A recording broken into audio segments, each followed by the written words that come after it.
Warning. This podcast is about the horror genre, specifically horror films. As most horror movies are filled with coarse language, violence and/or gore, the topics and language of the cast of the pod will also reflect the genre. If you have any issues with the aforementioned warnings, please press stop. But if you have no issue with adult language, movie violence, or the accoutrement that accompanies horror films, please feel free to continue. You have been warned. A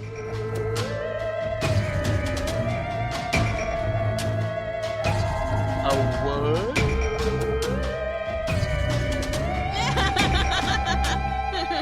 What is that? Ew. All right, everybody, welcome to the first episode audio podcast of the cast of the pod.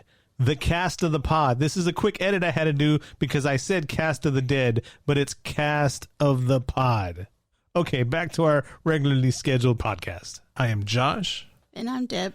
And we have a special guest today, an old friend of ours from the other side of the planet. Well, he was an old friend of ours from here, but now he's on the other side of the planet. Do you want to go ahead and introduce yourself, sir?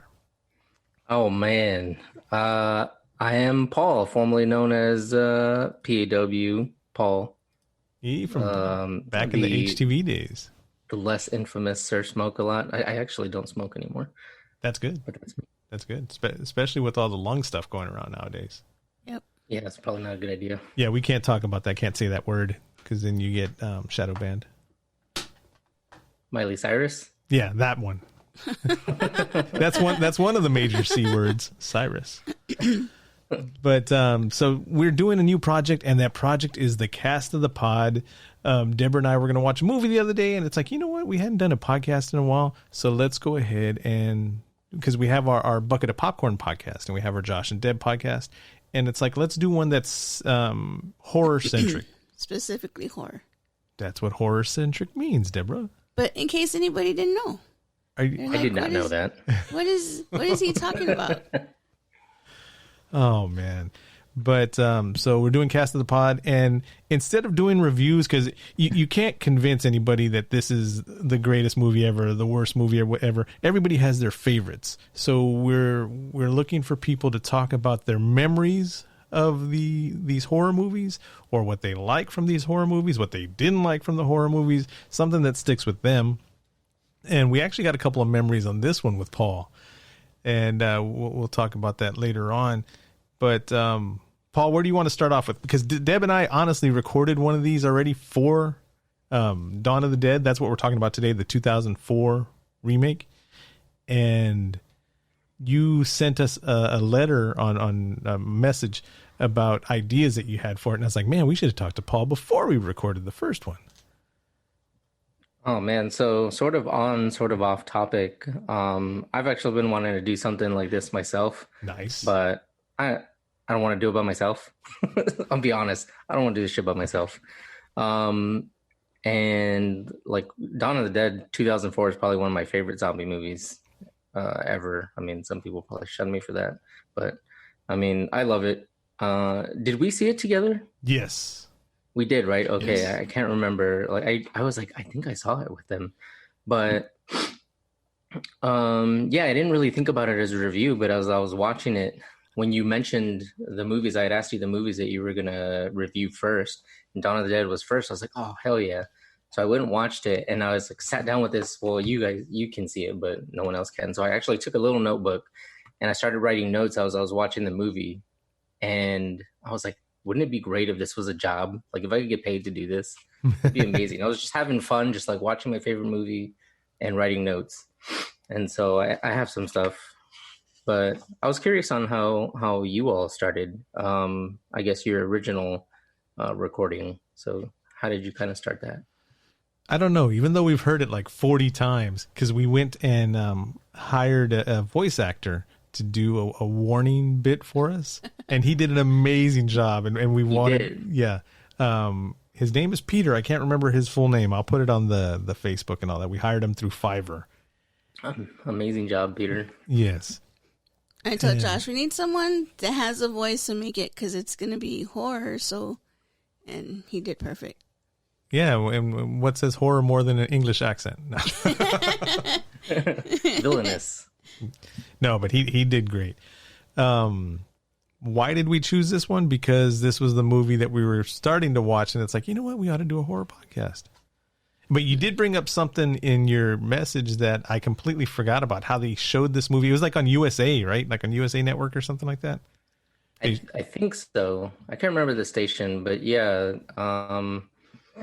they showed the first 10 minutes of the movie on TV. I think it was like a couple weeks prior to it premiering. And we'd already seen previews about it, and I was already stoked about it. But then when I saw the first 10 minutes and the little girl, you know, that was just sick. I was like, we got to see this shit. Can I say that? Yes. No, you can't say shit like that on a horror podcast. Well, that's one of the good things about the warning that Peter recorded for us. You know, we're talking about horror movies. Oh, and yeah. It has all that good stuff in it. But yeah, I remember seeing, I think it was on the USA Network. I remember seeing the trailer, well, not the trailer, but that opening 10 minutes and all the way to the explosion at the gas station where they're showing the helicopter scene, like right when she gets out of her neighborhood. Yes. Mm-hmm. And then it was like, I thought it was my up God. until she crashed. Well, right there. That's where the helicopter was. Yeah.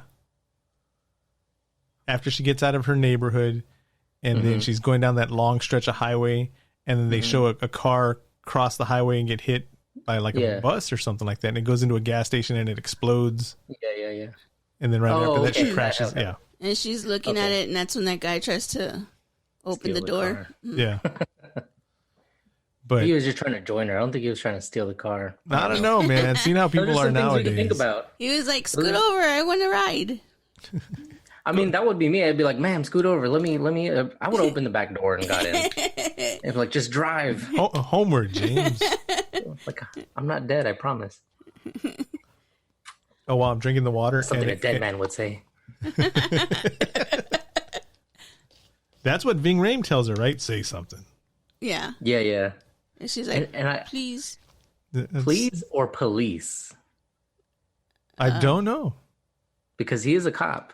That's true. I always thought she said please, but no. We don't know if he really was a cop. He may have been in disguise. Just dressed as a cop. It was Halloween. We don't know. And no, but Maybe he thought wearing a cop, the zombies wouldn't get him. yeah. But you had some segment ideas that I'm actually doing some sound effects and bumper music for. Do you want to go into any of those first? Are you mean like questions or like trivia kind of thing? Or whatever you're down with. I guess so. You mentioned talking about kind of like our memories. I guess we can start with that. Yeah. So I remember, I can vaguely remember when I was watching it, when Anna walks in from work after her more than 12-hour shift. She walks in, and I think they're watching like American Idol. I mean, or at least a show like it. They don't call it American Idol, Right? And she's like, the husband's like, "Oh, they kicked the mailman off, or he got voted off," and she's like, "Oh no, he was so sweet." At the time, I was a mailman working for the post office, and I was like, "What a bummer, man!" I was like, "That dude should have stayed on the show." So that was your personal link to the movie. Yeah, that was my personal. You know, they were in Milwaukee, and I noticed that with this rewatch we did, he was drinking Old Milwaukee. When was the last time you saw a suburbanite with Old Milwaukee on their bed nightstand? Never. Yeah, well, in this movie, it was definitely there. Something that pissed me off, and we talked about in the first version that we recorded of this, Deb and I. We have a person that we know. I won't say family member, but it's a family member that doesn't lock their doors ever. When they leave their house, they don't lock their doors. When they go to sleep, they don't lock their doors. And in the beginning of this movie, when they wake up, because she, like you said, she gets off her half day shift, 3/4 of a day shift, and her and her husband start slamming, and they're in the shower, and the emergency broadcast system on the TV goes off, and they don't hear it, which nowadays everybody's phone goes off. Do y'all get Amber Alerts over there? Yeah, we get these terrifying alerts when there's an earthquake about to happen. And I don't know if you remember Metal Gear Solid. the sound that it would make when you would like get discovered. Wow. It's like 1,000 times worse. Wow. It's a shriek. It's horrible. But yeah, we get those. Okay. So, nowadays that wouldn't happen because everybody's devices would be going off and you'd have that pop up on your screen and, you'd still see. But they missed it because they were in the shower. But they wake up the next morning at like 6:30 or some early, like for most people, before, early. They wake up early. And the first thing the husband does is he looks at the door sill, the entrance to the bedroom, and the neighborhood kid, the one that was skating backwards when she went home, is standing there. What? I didn't hear you. Vivian's her name. Sorry. Oh, my bad. Yes, that's right. And he says, "Oh, look, honey, Vivian's there." And he's like, "What's wrong, sweetheart?" Or "What's wrong?" He wasn't like, "Oh, somebody's in the house," or "Vivian opened the door," or it was just normal. "Hey, before we woke up, the next door neighbor kid's in our house. How are you doing? Are you okay, Vivian? Would you care for a coffee?" And then he cusses at her. What the fuck? I would have been. How are you in my room? For me, it would have been like, "Somebody's in the house." Pop, pop, pop, pop, pop, pop. Oh, sorry, that was the next door neighbor. My bad. My bad. To your surprise, because you didn't shoot her in the head, she would still come after you. Yes, That's true. Yes. Oh man, but that was something that hit me near and dear because, like I said, this one family member that leaves her house. Why wouldn't you? And you know what? Deborah brought it up, didn't you, Deb? How did she get in? Yes, because I was saying the other zombies, like, they can't open the doors. They can't, do the doorknobs. Did Anna leave the door open? Like, did she leave it open all the way and then? In her defense, she was really tired. That's true, but she was at work for 20 hours and still had the energy to get down in the shower. While drinking Old Milwaukee. This podcast not brought to you by Old Milwaukee. Which I think when I was reading the IMDb Did You Know stuff, Old Milwaukee is the only actual brand in that movie. Everything else is made up. Huh.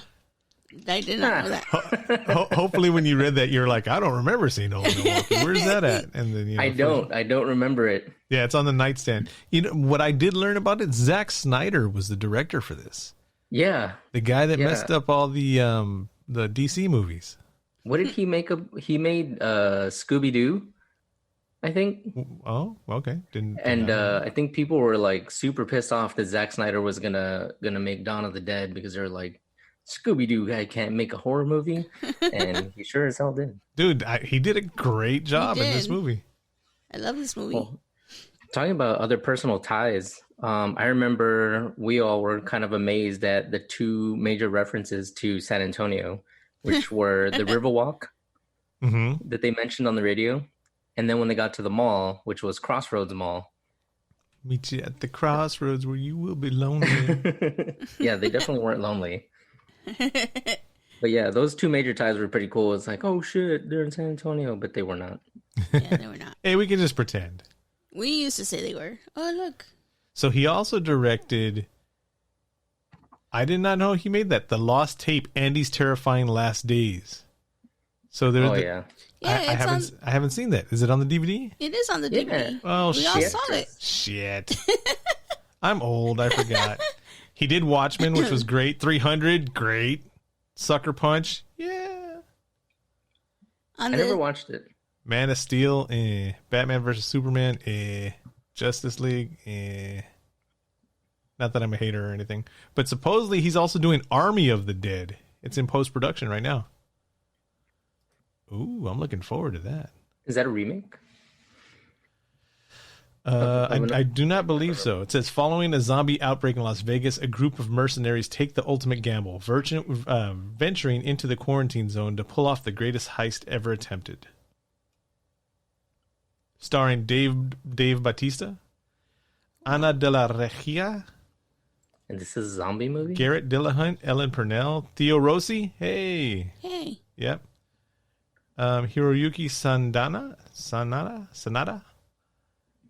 And yeah, other people I don't know. Chris D'Elia, he's a comedian. Yeah, I'm